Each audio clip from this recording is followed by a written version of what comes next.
पाकिस्तान में बैठे आतंकियों की ही नहीं बल्कि अब दुनिया भर में फैले खालिस्तानी आतंकियों में भी भगदड़ मची है, खलबली मची हुई है।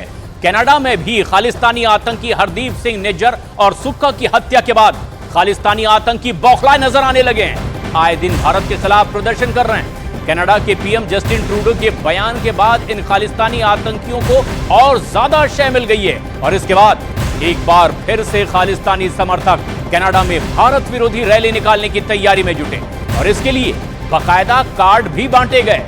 जो खबर सामने आ रही है उसके मुताबिक इस रैली में पूरे कनाडा से खालिस्तान समर्थक और चरमपंथियों को बुलाया गया, जो कि रैली में जमा होकर भारत के खिलाफ जहर उगलेंगे और इसकी पूरी तैयारी की जा रही है।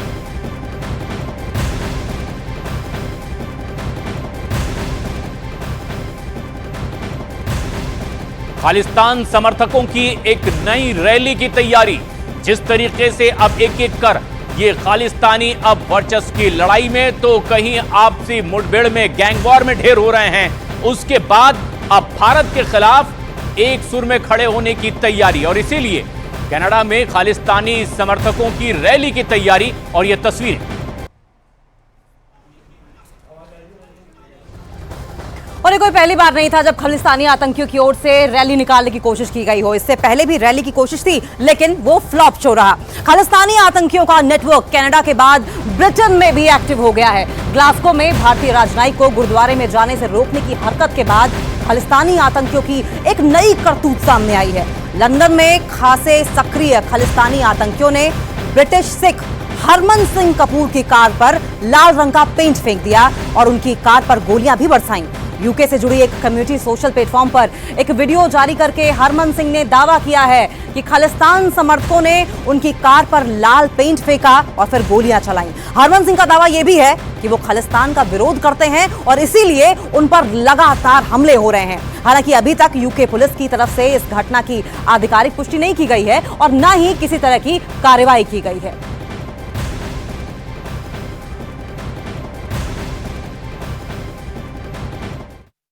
सबको सत श्री अकाल, राम राम और जय हिंद। मैं हरमन सिख हूं एक और मैं इन खुतिस्तानियों के खिलाफ हूं। इनके खिलाफ मैं बोलता हूं इंग्लैंड के अंदर। तो ये पिछले 8 महीने से लगे मेरे पे हमले कई बार कर दिए। ये मेरा मुंह बंद करना चाहते हैं और कल रात से एकदम से इनके फिर से फोन आने शुरू हो गए कि हम तेरे को मारने आ रहे हैं, तेरे को जान से मार देंगे, चुप हो जा। तो कल रात को मेरे घर के बाहर आए। पहले तो रात को गाड़ियों पे पेंट फेंक के गए लाल कलर का, बताने के लिए कि खून के धब्बे हैं, अब तुम्हारी बारी है। उसके बाद अब आधे घंटे पहले उन्होंने अभी ये गोली मार के गए गाड़ी के अंदर।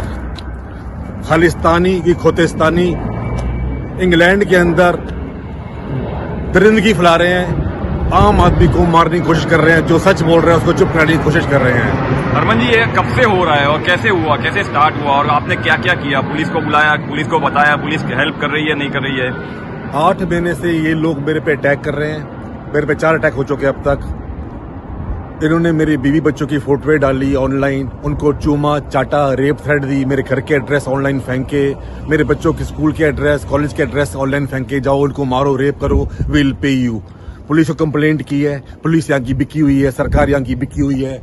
ऋषि सुनक कुछ नहीं कर रहा है। अच्छा, कुछ नहीं कर रहा सरकार, पुलिस कुछ नहीं कर रही है। 8 महीने हो गए आज तक की, फिर आज गोली मार गए सुबह सुबह।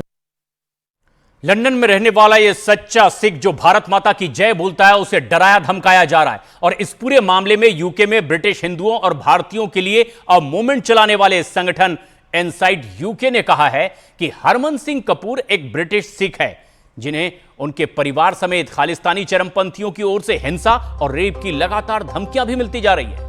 खालिस्तानी आतंकी हरमन को महीनों पहले से लगातार टारगेट करते रहे और कई बार तो धमकियां भी इससे पहले दे चुके हैं। हरमन सिंह खालिस्तानी विचारधारा का विरोध करते रहे और सिख गुरुओं की सच्ची शिक्षाओं के साथ हमेशा खड़े रहने की बात करते हैं। हरमन के परिवार वालों को भी अब धमकियां मिलने लगी है।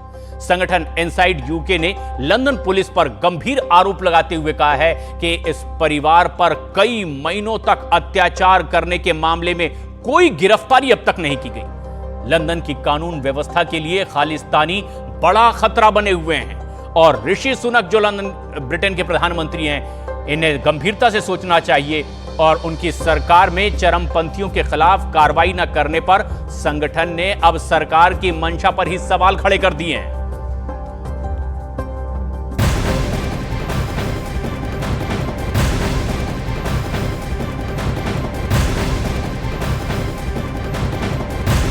और एक बड़ी खबर, ठीक इससे पहले ग्लासगो में भारतीय उच्चायुक्त विक्रम दोराईस्वामी के गुरुद्वारे में जाने से रोके जाने के मामले में लंदन में भारतीय उच्चायोग ने कहा कि स्कॉटलैंड के बाहर के 3 लोगों ने शुक्रवार शाम को यात्रा को जानबूझकर बाधित किया और एक ने अल्बर्ट ड्राइव पर ग्लासगो गुरुद्वारा गुरु प्रबंधक ग्रंथ साहिब के वरिष्ठ राजनयिकों के पहुंचने पर राजनयिक की गाड़ी के गेट को जबरन खोलने की कोशिश की, उनके साथ बदसलूकी की, बदतमीजी भी की गई और ऐसे में भारत के उच्चायुक्त और महावाणिज्यिक दूत ने फौरन परिसर छोड़ने का फैसला किया ताकि विवाद को यहीं पर रोका जा सके। गुरुद्वारा समिति और स्थानीय समुदाय के नेताओं ने इस घटना पर खेद व्यक्त किया है और अधिकारियों से दोषियों के खिलाफ सख्त कार्रवाई की मांग भी की है।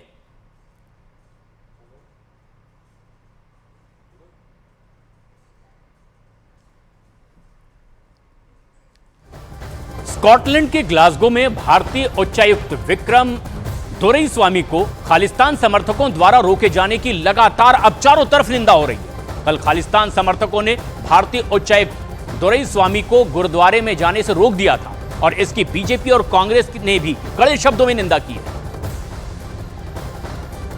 जो आस्थाएं हैं उन आस्थाओं पर जो है वो किसी तरह का प्रहार कहीं पर भी नहीं होना चाहिए और जो आस्था है, श्रद्धा है, उस पर जब प्रहार होता है तो निश्चित तौर से जो ओपन वर्ल्ड है उस ओपन वर्ल्ड में जो है वो उस पर कई सवाल खड़े होते हैं और